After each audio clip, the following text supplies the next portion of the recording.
Hey guys, it's Rachel And Tirza from Letters to the King. And today we're going to be singing Sufficient.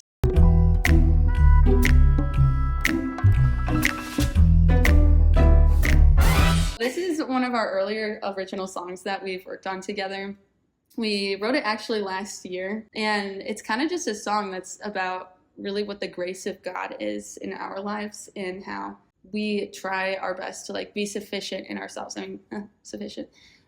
Gain control, have, just to hold on to something, because we want to be enough in ourselves. But the reality is we literally can't do that at all. It's Christ, it's God who's sufficient for us. And it's from 2 Corinthians 12. I've been doubting, I've been tempted, I've tried to take control. Wrestling with this thorn in my flesh is distracting me from you. Verse 1 is kind of focusing on how we try to take control of all our problems and try to fix them ourselves. I know for me, I try to fix things myself, and I don't go to God first when I have a problem. I try and find every other solution on earth. Those can be good to some extent, but I also think prayer is just the most important thing, and having that relationship with God. And it's really a personal thing that you can go to Him anytime, and He'll help you through whatever it is, and He'll point you to people that can also help you. I pleaded and prayed that you take it away, and you looked at me and you said. So the first pre-chorus is talking about taking away the thorn in the flesh that you're dealing with, and I really resonated with that because when you have an issue, you just want to get rid of it. You don't want to hold on to it, and it's a lot easier to just let go of it or to have it be taken away than it is to try and fight through it. That is kind of just like an anthem cry of I can't handle this anymore. Lord, please take this from me.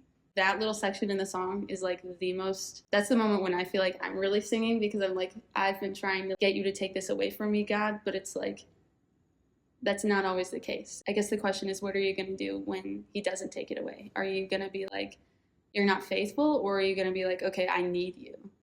My grace is sufficient for you. All my power's made perfect in weakness. My grace is sufficient for you. All my power's made perfect in weakness.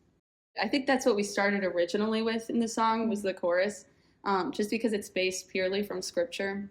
It's kind of just a resounding part where it's just telling us the truth. My grace is sufficient for you, and that's the truth we all need to be reminded of. I can think of literally every day of my life when I need to just hear that again. He's going to be the anchor that I can come to, even when it's scary or most of the time just stress of life. I think in especially today's society, we're being told that we have to be independent and take care of a lot of things ourselves, and it's seen as weak sometimes to let go of those things. And it kind of ties in with forgiving. When we feel weak, it's really kind of contradictory to think, oh, that's when we're the strongest. But that's how God works through us to strengthen us. And if we're never weak or never at a low point, then we can't see how His grace is reaching to save us.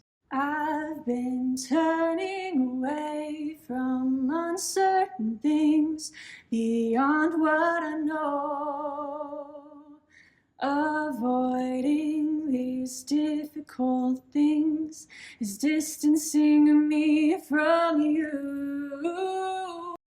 So the second verse is talking about, instead of us trying to fight those things and take control of our issues, how we just avoid them entirely and we pretend that those problems aren't there. We hide those parts of ourselves that we don't want to see or don't want others to see.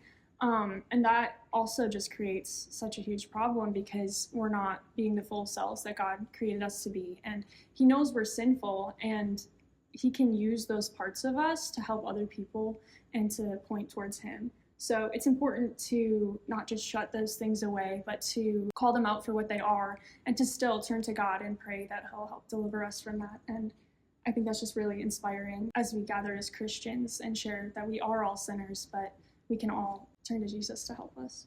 Wow, that was awesome. I mean, let's just move on to the pre-chorus. That was like literally so smooth.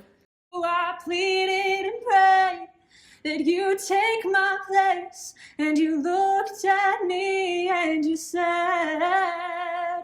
Okay, then we come to like the second pre-chorus, which is pretty similar to the first one, but it's different in wording because instead it says, I pleaded and prayed that you'd take my place. And that's, again, a really kind of just powerful statement where it's like, how many times have we been like, God, would you just take the place for me? Like, would you just take the place? And that's where we come into this attitude of surrender. Our heart posture like starts to change because we're taking it off of us and we're putting it on the shoulders of God, who can actually carry the weight of our sin, our worries, whatever it is, expectations.